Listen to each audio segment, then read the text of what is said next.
আলহামদুলিল্লাহ আলা কুল্লি হাল ওয়া ফি কুল্লি মাকান। আজকে সকালেই বাদ ফজর একটা কিতাব পড়ছিলাম, আল্লামা জুলফিকার, পীর জুলফিকার হাফিজাহুল্লাহ তার লেখা অসাধারণ একটা কিতাব।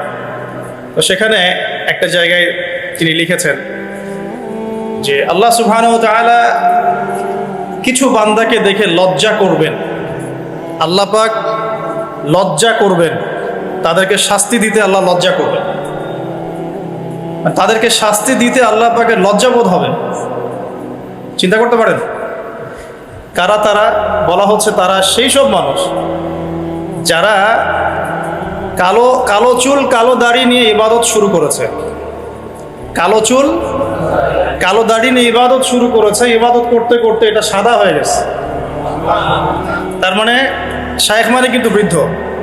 শায়েখের অনেক অর্থ হয়, শায়েখ মানে পণ্ডিত, স্কলার, শায়েখ মানে কিন্তু বৃদ্ধ। তা আমরা দোয়া করি আল্লাহ পাকের কাছে, আল্লাহ পাক আমাদেরকে সব দিক থেকেই সুস্থতার সাথে আল্লাহর ইবাদত করতে করতে শায়েখ হওয়ার তৌফিক দান করেন, আমিন। এখন প্রসঙ্গে আসি যে ইসলাহি মাহফিলটা হচ্ছে আপনাদের এখানে বেশ কয়েকদিন থেকে। কয়দিন হলো আজকে? পঞ্চম দিন, মাশাআল্লাহ। তো আমরা রবিউল আউয়াল মাসে আছি, সিরাতের মাহফিল হচ্ছে।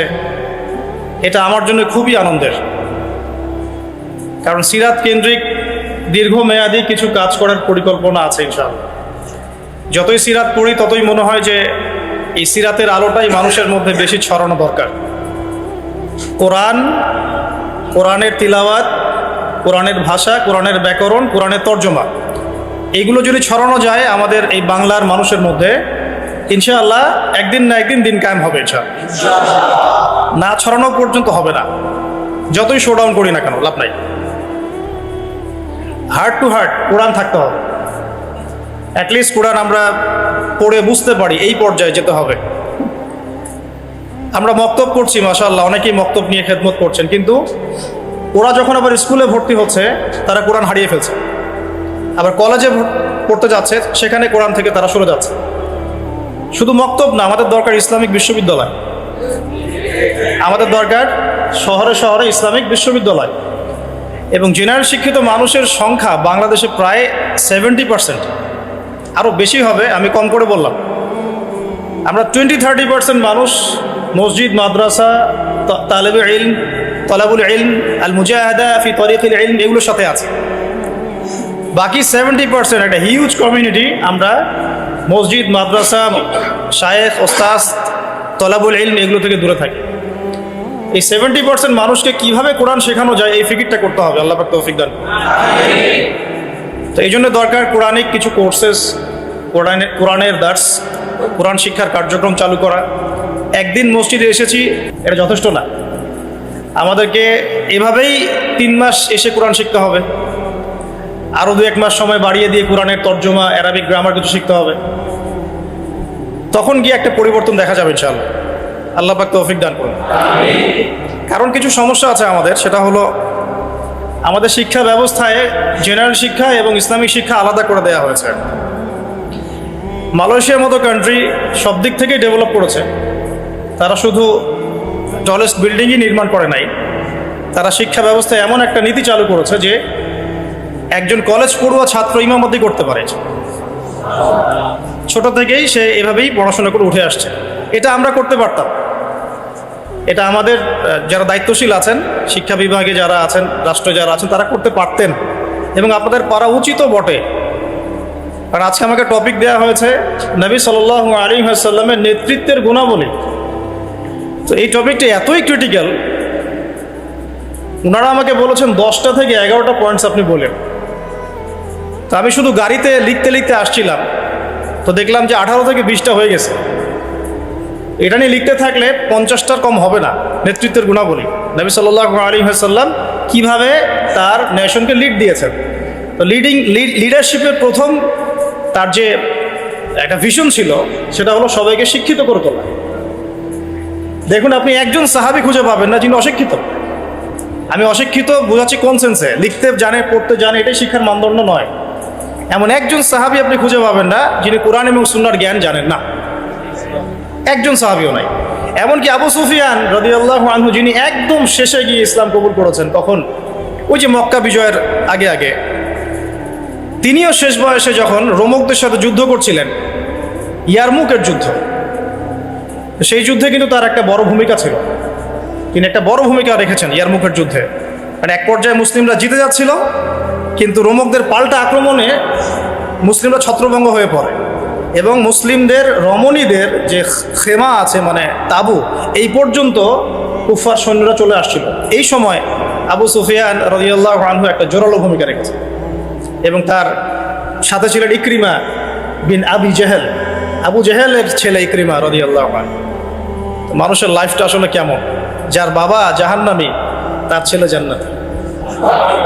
আর ইকরিমা রাদিয়াল্লাহু আনহু বলছেন যে কাতালতু রাসূলুল্লাহি ফি কুল্লি মাওতিন, আমি সারা জীবন রাসূলের এগেইনস্টে যুদ্ধ করেছি, আর আজকে কে আছো আমার সাথে মৃত্যুর বায়াত করতে পারো, কে আছো আমার সাথে মৃত্যুর বায়াত করতে পারো। তারপর তিনি আগ্রাসী আক্রমণ চালিয়ে রোমকদের যে দুর্গগুলো, মানে শেল, ওদের তো যুদ্ধ নীতি খুব উন্নত ছিল, সেগুলো ভেদ করে সামনে চলে যান।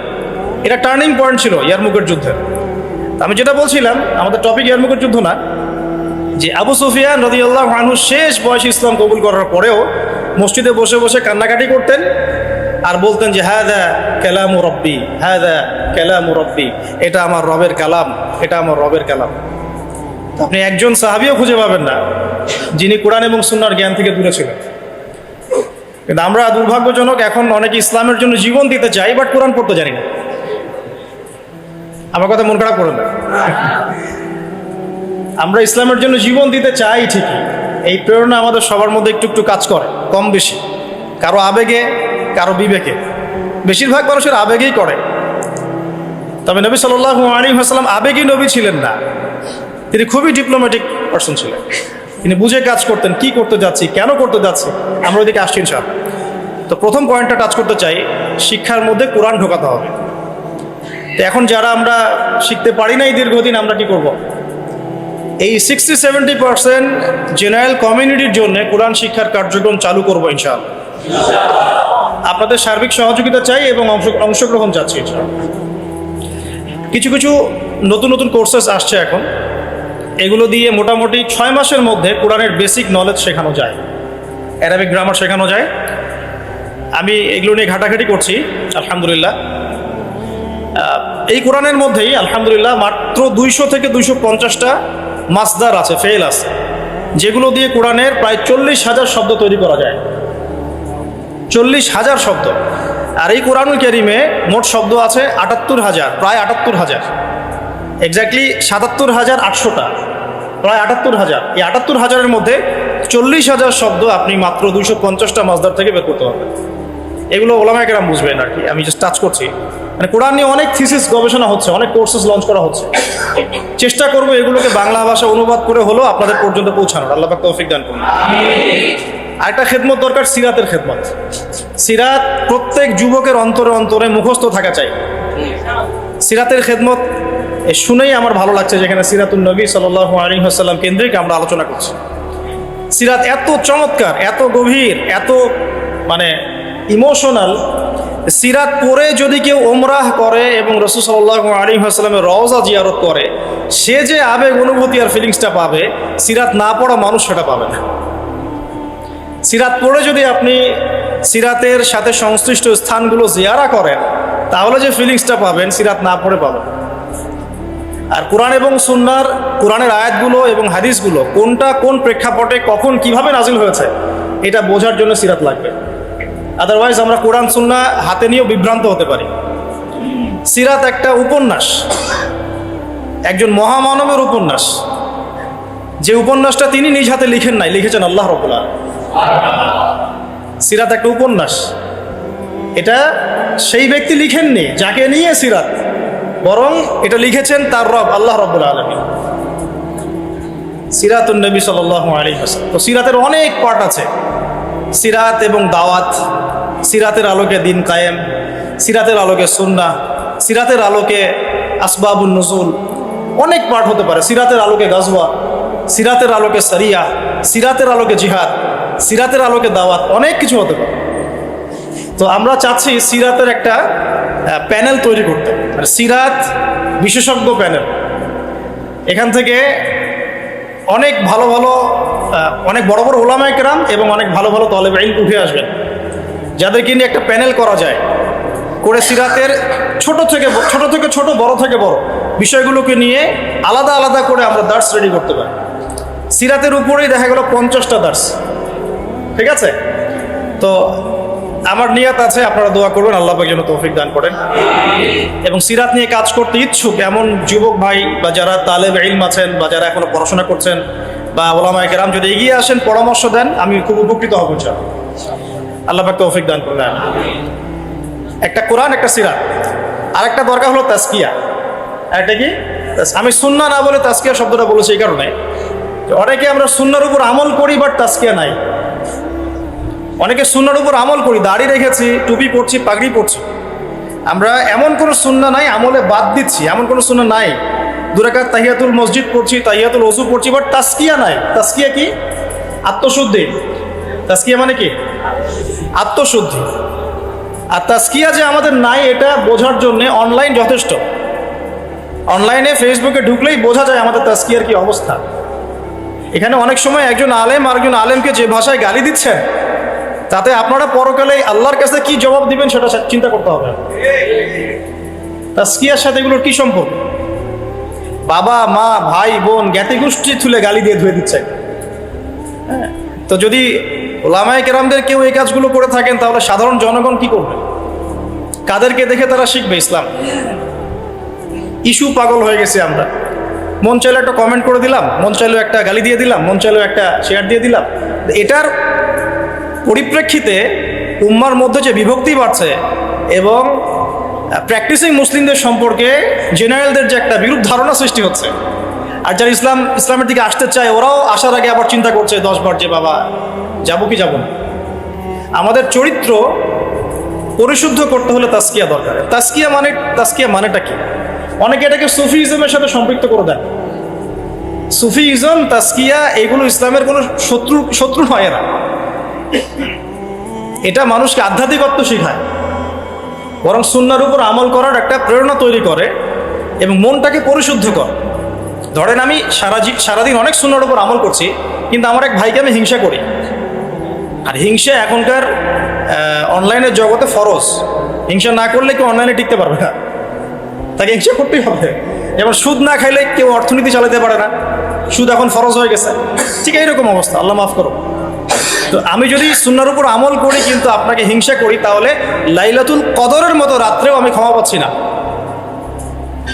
লাইলাতুল বারার মতো রাত্রেও আমি ক্ষমা পাচ্ছি না। আল্লাহ পাক বলছেন সবাইকে আল্লাহ মাফ করে দিচ্ছেন এই হিংসুক ব্যতীত। তাহলে তাজকিয়া কি? আত্মশুদ্ধি। এটা আজকের টপিক না, আমি বলছি 3টা জায়গায় ফোকাস করতে হবে খুব বেশি। কোরআনের শিক্ষা স্পেশালি জেনারেলদের মধ্যে, কারণ মক্তব মাদ্রাসা শেখানো হচ্ছে বাট জেনারেলরা পাচ্ছেন না। এবং শিক্ষাটাকে সহজ করে দেওয়া, সহজলভ্য করা, সহজ করা, যাতে ঘরে ঘরে হার্ট টু হার্ট আমরা কোরআনটা পৌঁছাতে পারি। শুধু তিলাওয়াত নয়, তিলাওয়াতের সাথে অবশ্যই অর্থ বোঝা। শুধু তেলাওয়াত করলে অবশ্যই নেকি পাবেন আপনি, প্রত্যেক হরফে 10 নেকি করে, কিন্তু এটাতে কোরআনের হক পরিপূর্ণ আদায় হয় না, কোরআনের মূল মেসেজটা আমরা পাচ্ছি না। আর 2 নাম্বার হচ্ছে সিরাতের শিক্ষা, সিরাতের ব্যাপক প্রচার প্রসার। আর 3 নাম্বার তাজকিয়া, সুন্নাহ ভিত্তিক জীবনযাপন এবং তাজকিয়া। তাজকিয়ার জন্য দরকার আত্মশুদ্ধিওয়ালা মানুষের সহবত। আত্মশুদ্ধিওয়ালা মানুষের সহবত, এই মানুষ খুঁজে বের করা একটা চ্যালেঞ্জ। এই মানুষগুলো খুঁজে পেতে হলেও তাকদীরের একটা ভালো ভাগ্য লাগবে।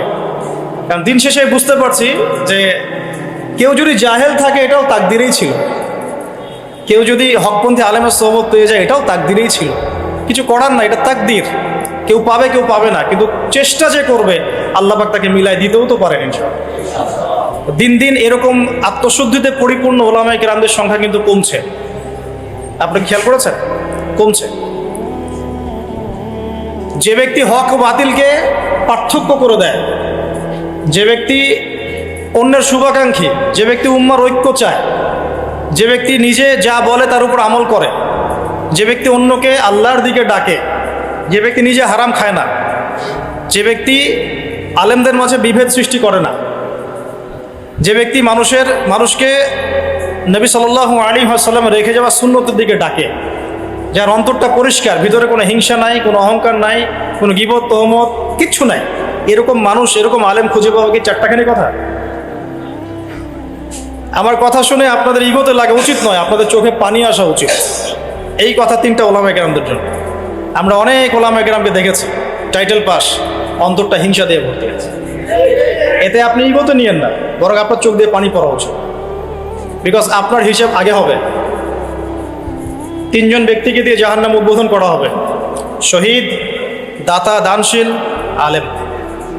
আমি এমন অনেক ওলামায়ে কেরামকে দেখেছি যাদের কথাবার্তা, চলাফেরা এবং ওঠা বসাতে অহংকার স্পষ্ট, কেবল অহংকার স্পষ্ট।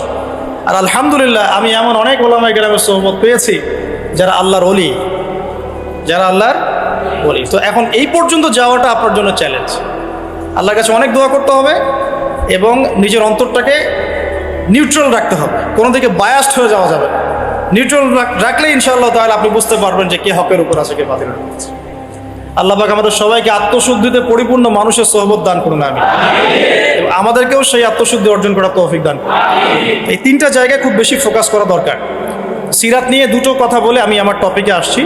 আজকে সবগুলো আলোচনা করব না, কারণ আপনাদের জন্য একটা সুখবর আছে, আমার জন্য সুখবর। ইনশাআল্লাহ আগামীকাল আমি আবার আসবো। যে অংশটুকু বাকি আছে এই অংশটুকু আমরা আগামীকাল শেষ করবো। আগামীকাল আমাদের এখানে একজন ওস্তাদ আসবেন, তার আগে বা তারপরে, যদিও কালকে আমার ডেট নাই, আমি চেয়ে নিয়েছি এটা, কারণ আমি সিরাত পড়তে গিয়ে দেখেছি যে এটা এক লেকচারে কোনোদিনও আলোচনা শেষ করা যাবে না। এই সিরাতের উপরে আলোচনা করতে হলে আমার 24টা ক্লাস দরকার।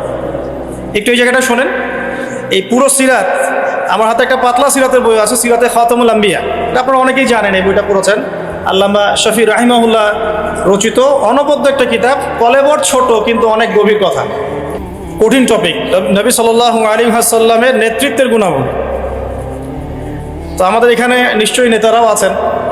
নেতা বলতে শুধু রাজনৈতিক নেতা বোঝাচ্ছি না, পরিবারের নেতা, মসজিদের নেতা, এই মার্কেটের নেতা, অর্থনীতির নেতা এবং অবশ্যই আমাদের সম্মানিত পলিটিক্যাল নেতৃবৃন্দ তো আছেন। তো লেকচারটা সবার জন্যই। আল্লাহ পাক আমাদের সবাইকে মনের কান দিয়ে শোনার তৌফিক দান করুন।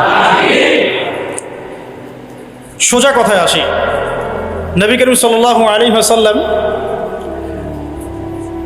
নবী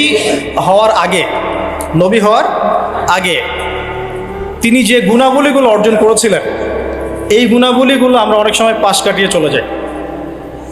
আমরা আলোচনা শুরু করি নবী সাল্লাল্লাহু আলাইহি ওয়াসাল্লাম নবী হওয়ার পর থেকে। আদতে নেতৃত্বের গুণাবলীর পয়েন্টটা যদি নিয়ে আসতে হয়, আমাদেরকে এখান থেকে আলোচনা শুরু করতে হবে। নবী সাল্লাল্লাহু আলাইহি ওয়াসাল্লাম নবুয়ত পাওয়ার আগে কেমন মানুষ ছিলেন। একটা হাদিস থেকে আমরা এটা বুঝতে পারি। এটা সহিহ বুখারীর 1ম খণ্ডের ওহী অধ্যায়ের মধ্যে আছে এবং খাদিজা রাদিয়াল্লাহু আনহা এখানে অনেকগুলো কথা বলেছেন। হাদিসটা অনেক লম্বা, আপনারা বাসায় গিয়ে একটু দেখে নিয়েন। আমি খুব শর্ট করে মূল জায়গাটা বলছি। আল্লাহ নবী সাল্লাল্লাহু আলাইহি ওয়াসাল্লাম যখন ওহী প্রাপ্ত হলেন, আপনারা জানেন উনি ভয় পেয়েছিলেন। জিবরাইল আলাইহিস সালাম এসে তাকে বলেছিলেন, ইকরা, আপনি পড়ুন। তিনি বলেছেন, মা আনা বিকারি, আমি তো পড়তে জানি না। তখন বলা হচ্ছে পড়ুন, আবার বলছেন আমি তো পড়তে জানি না। চেপে ধরা হচ্ছে, ছেড়ে দেওয়া হচ্ছে, চেপে ধরা হচ্ছে, ছেড়ে দেওয়া হচ্ছে, 3বার চেপে ধরা হয়েছে। একটু চিন্তা করতে পারি কি না আমরা, যদি কোনো জিনও এসে আমাকে চেপে ধরো তাহলে কি অবস্থা হবে? জিন তো খুব বেশি শক্তিশালী না। আউযু বিল্লাহি মিনাশ শাইতানির রাজিম পড়লেই চলে যাবে, অথবা আউযু বিকালিমাতিল্লাহি তাম্মাতি মিন শাররি মা খালাক পড়লে চলে যাবে, অথবা বিসমিল্লাহিল্লাযী লা ইয়াদুররু মা ইসমিহি শাইউন ফিল আরদ ওয়া লা ফিস সামা ওয়া হুয়াস সামিউল আলিম পড়লে ইনশাআল্লাহ চলে যাবে। আরও অনেক দোয়া আছে, জানতে হলে স্পেশাল সাক্ষাৎ দরকার, ভিজিটেশন। ঠিক আছে? এখন ফেরেশতা চেপে ধরলেন, তাহলে তো ব্যাপারটা অনেক কঠিন, অনেক বার্ডেন তার মাথায় তখন ছিল, বুকের মধ্যে ভার। এই অবস্থায় তিনি যখন বাসায় এসেছেন, খাদিজা রাদিয়াল্লাহু আনহাকে তিনি একটা কথা বলেছেন, খাশিতু আলা নাফসি, আমি আমার নিজের নফসের উপরে ভয় পাচ্ছি। আপনারা পুরো দেখেন, সহিহ বুখারীতে আছে 1ম খণ্ডে ওহী অধ্যায়। এই জায়গায় খাদিজা রাদিয়াল্লাহু আনহা 4টা থেকে 5টা বাক্য বলেছেন তার সম্পর্কে। 1, আপনি এতিমের দেখাশোনা করেন। 1, আপনি বিধবাদের খোঁজ খবর নেন। আপনি মুসাফিরদের খাবার দেন। হ্যাঁ, আপনি অসহায়ের পাশে দাঁড়ান, আল্লাহ রাব্বুল আলামিন আপনাকে ধ্বংস করবেন না ইনশাআল্লাহ। তিনি কিন্তু নবী এই মাত্র হলেন, আর এই কথাগুলো নবুয়তের আগের চারিত্রিক বৈশিষ্ট্য ব্যাখ্যা করছে, তাই তো? নবী সাল্লাল্লাহু আলাইহি ওয়াসাল্লাম বিয়ে করেছেন কত বছরে? 25। আর খাদিজা রাদিয়াল্লাহু আনহার বয়স তখন 40। আর এই ঘটনা হচ্ছে 53 বছর বয়সে। খাদিজা রাদিয়াল্লাহু আনহার বয়স তখন 53, নবী সাল্লাল্লাহু আলাইহি ওয়াসাল্লামের বয়স তখন 40। 53 না 63 হবে? 63 না? আচ্ছা, হোয়াট এভার। নবী সাল্লাল্লাহু আলাইহি ওয়াসাল্লামের বয়স তখন 40, বিয়ে হয়েছে 25-এ। 25 থেকে 40 কত হলো? 15 বছর। এই 15 বছরে খাদিজা রাদিয়াল্লাহু আনহা দেখেছেন নবী সাল্লাল্লাহু আলাইহি ওয়াসাল্লাম মিসকিনদের পাশে থাকেন, তিনি এতিমের দেখাশোনা করেন, মুসাফিরদের অন্নদান করেন, মিসকিনদের পাশে থাকেন। মানে তিনি কারোর প্রতি জুলুম করেন না, তিনি খুবই মানবিক একজন মানুষ, এবং তার চারিত্রিক বৈশিষ্ট্য অনন্য সুন্দর। ইনশাআল্লাহ আল্লাহ আপনার কোনো ক্ষতি করবেন না। এটা তার স্ত্রী তাকে বুস্ট আপ করলেন পিছন থেকে। এখন নবুয়তের আগের এই গুণাবলীগুলো কি আমরা অর্জন করতে পেরেছি? নবুয়তের আগের এই চারিত্রিক গুণাবলীগুলোই কি আমাদের নেতৃবৃন্দের মধ্যে আছে কিনা?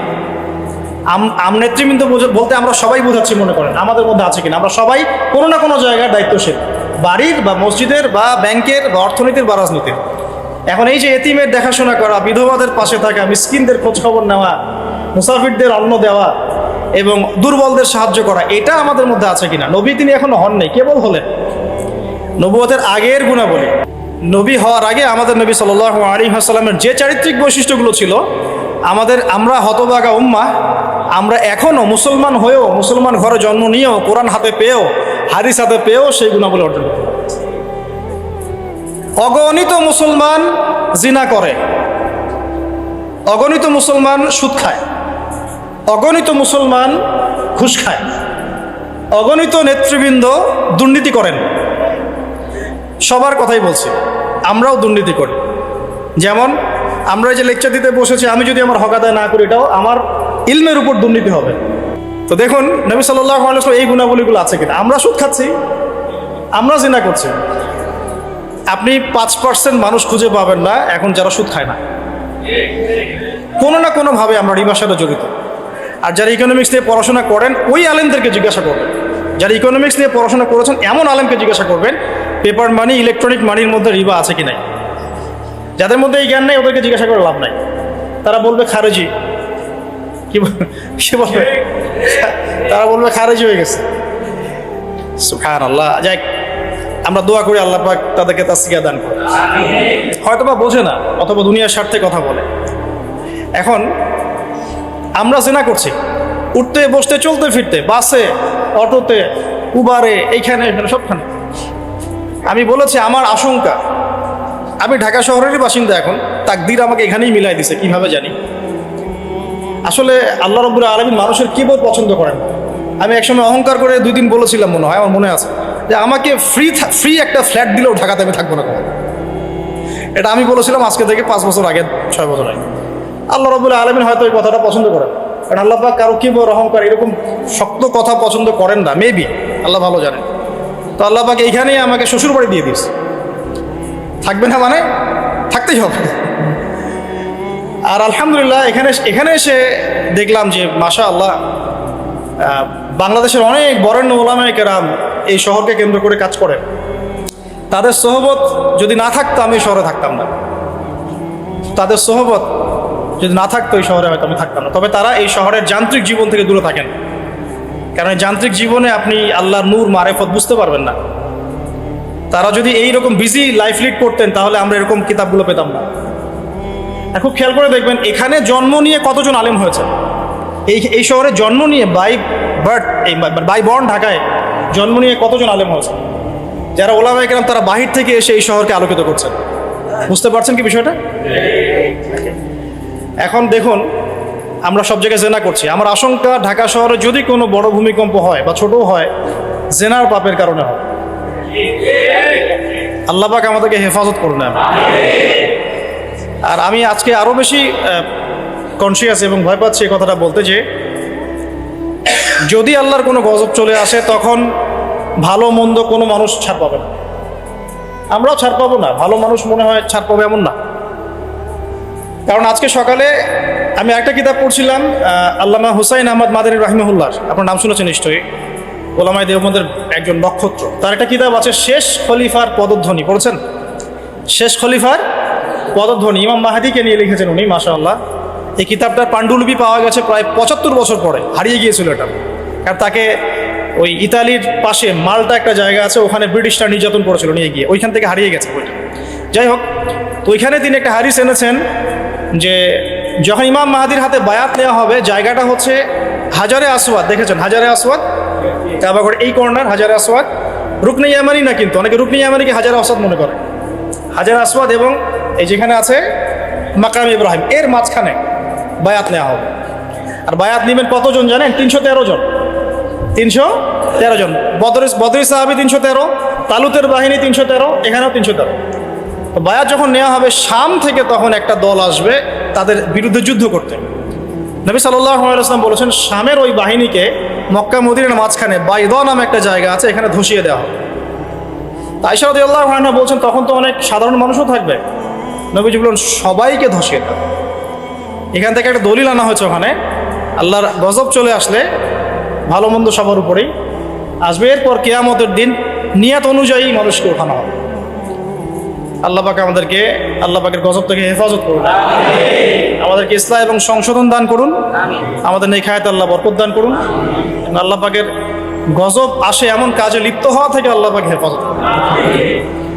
নবুয়তের আগের ক্যারেক্টার আমরা অর্জন করতে পারিনি, এই পয়েন্টে ছিলাম। জেনা প্রচুর হচ্ছে, স্পেশালি ইয়াং জেনারেশনের দিকে। আল্লাহ পাক আমাদেরকে জেনা থেকে বাঁচিয়ে রাখুন। আর মেয়েদের কথা তো বলার অপেক্ষা নাই, কি অবস্থা, কি অবস্থা, আমাদের শহরের মেয়েদের কি অবস্থা, আমাদের মা বোন স্ত্রীদের কি অবস্থা। আমরা আল্লাহর কাছে কি জবাব দেব? আমরা কেউই চোখের পথ থেকে মুক্ত নই, আর যারা অনলাইনে বিচরণ করি তারা তো মোটেই না। আমরা আল্লাহর কাছে আসলে কি জবাব দেব? ও মার্কেটেই আছি তো বসে, আমরা তো মার্কেটেই বসে আছি। সুবহানাল্লাহ, মার্কেট মানে এখন মহিলা, মার্কেট এখন ছেলের চেয়ে মহিলা বেশি। মানে আমরা কামাই রোজগার করে বাসায় গিয়ে টাকা ধরিয়ে দিয়ে যাও। আল্লাহ পাক আমাকে ইসলাহ দান করুন, আপনাদের সবাইকে ইসলাহ দান করুন। প্রথম কথা, নবী সাল্লাল্লাহু আলাইহি ওয়াসাল্লামের নবুয়তের পূর্বের জীবনের যে আখলাক, সে আখলাকটা অর্জন করতে হবে। এটা হচ্ছে নববী নেতৃত্বের প্রথম শর্ত। করা যাবে ইনশাআল্লাহ? তাহলে আমরা এখন বেসিক কিছু কাজ করব। দেখুন, মুসলমানের দোকানে আমরা যেতে মাঝে মাঝে ভয় পাই, ঠকায় দেয় কিনা। একজন হিন্দু ভাইয়ের দোকানে গিয়ে আপনি দুধ কিনতে কমফোর্ট ফিল করেন, ও দুধে পানি মেশায় না। হ্যাঁ, অনেক সময় এমন হয়, সব সময় না হলে অনেক সময় এমন হয়। তাহলে আমরা যদি আমাদের আখলাক ঠিক না করতে পারি, তাহলে এই বড় বড় কথাগুলো আসলে কোনো কাজে দিবে না। আল্লাহ পাক আমাদের সবাইকে ভেতর থেকে সৎ হওয়ার তৌফিক দান। এতিমের দেখাশোনা করা যাবে ইনশাআল্লাহ? বিধবাদের দেখাশোনা, অনেকে ফ্যান্টাসিতে ভোগেন 4টা বিয়ে করবেন, তো একজন বিধবাকে বিয়ে করে দেখান, তাই না? আমাদের তো মাশাআল্লাহ অনেক ফ্যান্টাসি অনেকের মধ্যে, 4টা করবো 4টা বিয়ে। তো একজন বিধবাকে করে দেখান, একজন তালাক প্রাপ্তাকে করে দেখান, একজন এতিমকে করে দেখান, তারপরে বোঝা যাবে যে ইসলাম কতটুকু বুঝেছেন। আচ্ছা, মিসকিনদের পাশে থাকা, অসহায়ের পাশে থাকা, মাজলুমের পাশে থাকা, মুসাফিরদের খেদমত, এই কাজগুলো আমরা করতে পারবো ইনশাআল্লাহ। আল্লাহ পাক এরকম সোশ্যাল ওয়ার্কগুলো করার তৌফিক আমাদের সবাইকে দান করুন। 1, 2 নাম্বার দেখুন, নবী সাল্লাল্লাহু আলাইহি ওয়াসাল্লাম নবী হয়েছেন, এবার তিনি উম্মাকে নেতৃত্ব দিবেন। কারণ আল্লাহ পাক তাকে একটা ভিশন দিয়েছেন, ভিশনটাকে ফিক্স করতে হবে। ভিশন মানে কি? লক্ষ্যটা কি? লক্ষ্যটা এক বাক্যে হচ্ছে আমি, আপনি, আমরা সবাই, নবী সাল্লাল্লাহু আলাইহি ওয়াসাল্লামের ক্ষেত্রে পুরো উম্মাহ, আমরা যেন দুনিয়াতেও সফল হই, পরকালেও জান্নাতে যাই। বাস, সিম্পল। এর চেয়ে বড় কোনো ভিশন আছে? আমাদের ভিশন 2টা। 1, কোরআন সুন্নাহ রাসূলের সিরাত তাজকিয়া এগুলোকে নিয়ে যেন আমরা দুনিয়াতে সফল হই, পরকালে জান্নাতে যাই। বাস, এতটুকুই। আর দুনিয়াতে সাফল্য মানদণ্ড, মানে সাফল্য ব্যর্থতার মানদণ্ডটাই পরকালের জান্নাতে যাওয়া না যাওয়ার মানদণ্ড নয়। দুনিয়াতে কেউ যদি কিছু ব্যর্থ হয়, দারিদ্রতায় থাকে, অভাবে থাকে, ইত্যাদি ইত্যাদি, তাহলে এর মানে এই না যে সে জান্নাতে যেতে পারবে। কিন্তু আল্লাহ পাক আমাদেরকে পাঠিয়েছেন, এই শরিয়া দিয়েছেন, নবী সাল্লাল্লাহু আলাইহি ওয়াসাল্লামকে পাঠিয়েছেন, কোরআন সুন্নাহ দিয়েছেন, দুটো। একটা হচ্ছে আমরা যেন দুনিয়াতেও দাপটের সাথে চলতে পারি, বিজয়ী হতে পারি, বিজয়ী উম্মাহ হতে পারি, এবং পরকালে যেন আমরা জান্নাতে যেতে পারি। That's all. এটা আমাদের ভিশন। তো এই ভিশনটা নবী সাল্লাল্লাহু আলাইহি ওয়াসাল্লামের ছিল কি ছিল না? এখন এটাকে বাস্তবায়ন করার জন্য আল্লাহ নবী সাল্লাল্লাহু আলাইহি ওয়াসাল্লাম নিজে হিমসেলফ তিনি নেতৃত্ব দিয়েছেন কিনা? দিয়েছেন কিনা? প্রথমে দেখিয়েছি আপনাকে আগের ক্যারেক্টার। ওই আগের ক্যারেক্টারগুলো কি পরে নাই হয়ে গেছে? ওই ক্যারেক্টারগুলো আরও বেশি দীপ্তমান হয়েছে। কোনটা? আরও বেশি দীপ্তমান হয়েছে। তো এখন ওহী আসার পরে নবী সাল্লাল্লাহু আলাইহি ওয়াসাল্লাম প্রথম যেটাতে ফোকাস করলেন সেটা হলো ইলম অর্জন করা এবং অন্যকে ইলম শেখানো। আর আল্লাহ নবী সাল্লাল্লাহু আলাইহি ওয়াসাল্লাম আল্লাহর কাছ থেকে ইলম শিখছেন। এটা ইলম না কোরআন? এটা ইলম নয় কি? এটা আল্লাহর পক্ষ থেকে দেয়া ইলম, ওহী, এবং এর সাথে হিকমা দেয়া হয়েছে, মানে সুন্নাহ। তো কোরআন এবং সুন্নাহ আল্লাহ পাক তাকে শিখাচ্ছেন এবং নবী সাল্লাল্লাহু আলাইহি ওয়াসাল্লাম এটা তার উম্মাকে শেখাচ্ছেন। তাহলে একজন সফল নেতার গুণাবলী হবে এই মানবিক গুণাবলীগুলোর সাথে সে নিজে ইলমের ধারক বাহক হবে এবং সমাজে আলো ছড়িয়ে দিবে জ্ঞানের। এটাই হচ্ছে একজন নেতার আদর্শ নেতার গুণাবলী। এটা খুবই খুবই গুরুত্বপূর্ণ একটা চারিত্রিক বৈশিষ্ট্য একজন সফল নেতা, যে নিজে ইলমের ধারক বাহক হবে এবং জনগণের মধ্যে জ্ঞান ছড়িয়ে দিবে। আর এই জ্ঞানের ডেফিনেশনটা কি হবে তাহলে? শুধু কি বস্তুবাদী জ্ঞানই জ্ঞান, নাকি জ্ঞানের কোনো ডেফিনেশন আছে, সংজ্ঞা আছে? সংজ্ঞাটাও আমরা কোরআন থেকে নেই। সংজ্ঞাটা আল্লাহ কোরআনে দিয়েছেন সূরা কাহফের মধ্যে, ওয়াকুলিল হাক্কু মির রাব্বিকুম ফামান শাআ ফালইউমিন ওয়া মান শাআ ফালইয়াকফুর। এই হক বা সত্যটা তোমার রবের পক্ষ থেকে আসে। আর সূরা বাকারা আছে ওয়াকুলিল হাক্কু মির রাব্বিকুম ফালা তাকুনান্না মিনাল মুমতারিন। হক আল্লাহর পক্ষ থেকে আসে, তুমি সন্দেহবাদীদের অন্তর্ভুক্ত হও না। মানে হক, এই জ্ঞান, এই কোরআন যেটাই আপনি বলেন, এটা আল্লাহর পক্ষ থেকে আসে। তার মানে যেটা আল্লাহ পর্যন্ত আমাদেরকে পৌঁছায় সেটাই জ্ঞান। তাহলে জ্ঞান কোনটা? যেটা আমাকে আল্লাহ চিনাবে, আল্লাহ পর্যন্ত পৌঁছাবে। ইকরা বিসমি রাব্বিকাল্লাযী খালাক, এর মানে কি? পড়ুন আপনার রবের নামে যিনি আপনাকে সৃষ্টি করেছেন। মানে যে জ্ঞান আপনাকে আপনার স্রষ্টা পর্যন্ত পৌঁছায়, এটাই জ্ঞান। আর যেটা আমাদেরকে ওখান থেকে দূরে সরায় দেয় সেটা কি জ্ঞান? এখন মূল জ্ঞান তাহলে কি? কোরআন এবং সুন্নাহ। এটা আল্লাহ পাকের ওহীটাই মূল জ্ঞান।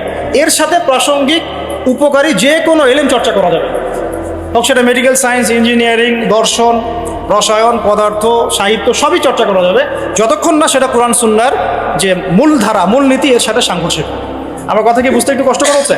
হ্যাঁ, যতক্ষণ পর্যন্ত কোরআন এবং সুন্নাহর মূল ধারার সাথে, মূল নীতির সাথে এই জ্ঞানগুলো কন্ট্রাডিক্টরি না হবে, ততক্ষণ পর্যন্ত এটা চর্চা করা যাবে। এটা এখন আমরা নেশন ওয়াইজ দেখেন যে আমরা কি আসলে কোরআন এবং সুন্নাহর জ্ঞানটা প্রমোট করছি, না অন্য বস্তুবাদী জ্ঞানটা প্রমোট করছি। আর নবী সাল্লাল্লাহু আলাইহি ওয়াসাল্লাম কি করেছেন?